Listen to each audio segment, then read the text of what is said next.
পশ্চিমবঙ্গ সরকারের উদ্যোগে সিংহের পরশ প্রকল্পটি চালু হয়েছে। বিশেষত অতিমারির সময় বিভিন্ন রাজ্য থেকে পরিযায়ী শ্রমিকেরা যখন ঘরে ফিরেছিলেন তখন এই প্রকল্পের মাধ্যমে তাদের সাহায্য করা হয়েছিল। সিংহের পরশ প্রকল্পের মাধ্যমে রাজ্যের বাইরে থাকা শ্রমিকদের জন্য আর্থিক সহায়তা পুনর্বাসন পরিকল্পনা করা হয়েছে। এর মূল উদ্দেশ্য হলো কর্মহীন বা সংকটপন্ন শ্রমিকদের সাহায্য প্রদান, তাদের জীবনযাত্রার মান উন্নত করা। আর আবার এই প্রকল্প নতুন করে শুরু হচ্ছে, তাই এই প্রকল্পের আবার আবেদন করা যাবে। আজকে এই ভিডিওতে আমরা আলোচনা করব এতে কত রকম সুবিধা আপনারা, যেমন ধরে কোন কোন ক্ষেত্রে এর জন্য আবেদন করা যাবে, কিভাবে আবেদন করবেন, কোথায় আবেদন করবেন, সেই সাথে কত টাকা প্রকল্পের থেকে অনুদান পাওয়া যাবে এবং এর কি কি সুবিধা হতে পারে, সেই সমস্ত পরিযায়ী শ্রমিকদের জন্য এই প্রকল্পের কি কি সুবিধা হতে পারে, সমস্ত কিছু আজকে এই ভিডিওতে আলোচনা করব। ভিডিওটি শেষ পর্যন্ত দেখবেন, খুবই গুরুত্বপূর্ণ হতে চলেছে এই ভিডিওটি। চলুন ভিডিওটি স্টার্ট করা যাক। সিংহের পরশ প্রকল্প মূলত পশ্চিমবঙ্গ প্রবাসী শ্রমিকদের জন্য একটি আর্থিক সহায়তা প্যাকেজ। রাজ্য সরকারের এই উদ্যোগের মাধ্যমে পরিযায়ী শ্রমিকদের জীবনে নতুন আশা যোগানোর পাশাপাশি তাদের পুনর্বাসন নিশ্চিত করা হবে।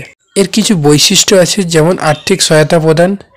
এই স্কিমের মাধ্যমে রাজ্যের বাইরে কর্মরত শ্রমিকদের আর্থিক সহায়তা দেয়া হবে। এতে শ্রমিকদের কর্মহীনতার কারণে তাদের দৈনন্দিন জীবনযাত্রার যে চাপ সৃষ্টি হয়েছে তা কিছুটা কমবে।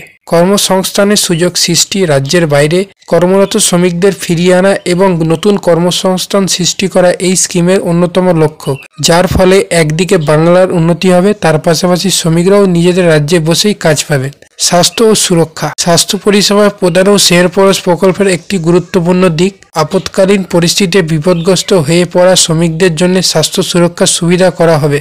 মাধ্যমিক শিক্ষা সহায়তা। রাজ্যের প্রবাসী শ্রমিকদের সন্তানের জন্য শিক্ষার সুযোগ বাড়ানো হবে, তাদের শিক্ষা সম্পর্কিত সমস্যা সমাধানের জন্য সাহায্য করবে। এবার আসি এই স্নেহের পরশ প্রকল্পের কারা আবেদন করতে পারবে। পশ্চিমবঙ্গের অধিবাসীরাই শুধুমাত্র এই স্কিমের আওতায় আবেদন করতে পারে, অন্য রাজ্যের কেউ এর জন্য আবেদন করাতে পারবেন না। এবং যারা দীর্ঘদিন ধরে রাজ্যের থেকে বাইরে কাজ করছেন তাদের জন্য এই প্রকল্পের সুবিধা দেওয়া হবে। অর্থাৎ যারা পশ্চিমবঙ্গে কাজ করেন বা বাইরের রাজ্যে কাজ করতে যাননি তারা এই প্রকল্পে আবেদন করতে পারবেন না। বিশেষত করোনা মহামারীর ফলে যেসব শ্রমিকেরা কর্মহীন হয়ে পড়েছেন তাদের জন্য এই উদ্যোগ। যারা ইতিমধ্যে আর্থিক সংকটে ভুগছেন তাদের জন্য সরকারের সহায়তা।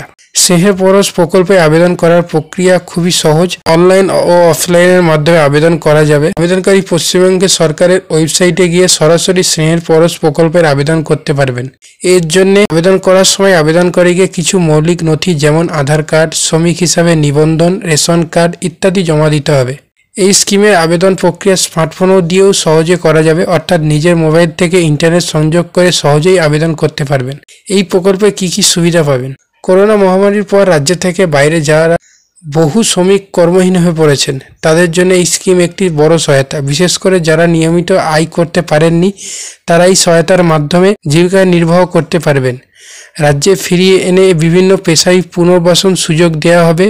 এতে তারা নতুন করে কর্মসংস্থান পাবে এবং রাজ্যের উন্নয়নে অবদান রাখতে সক্ষম হবে। এই স্কিমের মাধ্যমে শ্রমিকদের জন্য এক ধরনের সামাজিক নিরাপত্তা নিশ্চিত করা হবে, যা তাদের আত্মবিশ্বাস বৃদ্ধি করবে। এই স্কিমের প্রভাব। পশ্চিমবঙ্গ সরকারের এই স্কিম শুধুমাত্র আর্থিক সহায়তা নয়, বরং এটি শ্রমিকদের মানসিক সমর্থনও প্রদান করবে। শ্রমিকরা যখন দেখবেন যে সরকার তাদের পাশে দাঁড়িয়েছে তখন তাদের উৎসাহ ও কর্মপ্রেরণা বেড়ে যাবে। এই স্কিমের মাধ্যমে গ্রামের দিকে শ্রমিকদের ফিরে আসা নিশ্চিত করা যাবে। এতে গ্রামের আর্থিক পরিস্থিতি ভালো হবে এবং উন্নয়ন কার্যক্রম ত্বরান্বিত হবে। পশ্চিমবঙ্গ সরকারের সিংহের পরশ প্রকল্পের নিঃসন্দেহে রাজ্যের প্রবাসী শ্রমিকদের জন্য একটি বড় দান। এই উদ্যোগে রাজ্যের অর্থ সামাজিক অবস্থা কর্মসংস্থান বৃদ্ধির জন্য গুরুত্বপূর্ণ ভূমিকা পালন করবে। সরকারের এই সহায়তা থেকে শুধু শ্রমিকরা উপকৃত হবেন না, বরং পুরো রাজ্যের উন্নয়ন ত্বরান্বিত হবে। তবে এইভাবে পশ্চিমবঙ্গ সরকারের স্নেহের পরশ স্কিমের প্রবাসী শ্রমিকদের জন্য এক নতুন আশার সঞ্চার করছে। এই উদ্যোগটি তাদের জীবন ও নতুন দিগন্ত উন্মোচন করবে। তো এই ছিল স্নেহের পরশ প্রকল্পের সম্বন্ধে কিছু বিস্তারিত আলোচনা। আশা করি আপনারা বুঝতেই পেরেছেন এই স্নেহের পরশ প্রকল্প কাদের জন্য এর উপকৃত হবেন। ভিডিওটি ভালো লাগলে অবশ্যই ভিডিওটিকে একটি লাইক করবেন। এরকম ভিডিও পাওয়ার জন্য অবশ্যই চ্যানেলটি সাবস্ক্রাইব করে পাশে থাকা বেল আইকনটি প্রেস করে নেবেন। তো চলুন দেখা হচ্ছে একটা নতুন ভিডিওতে। ধন্যবাদ।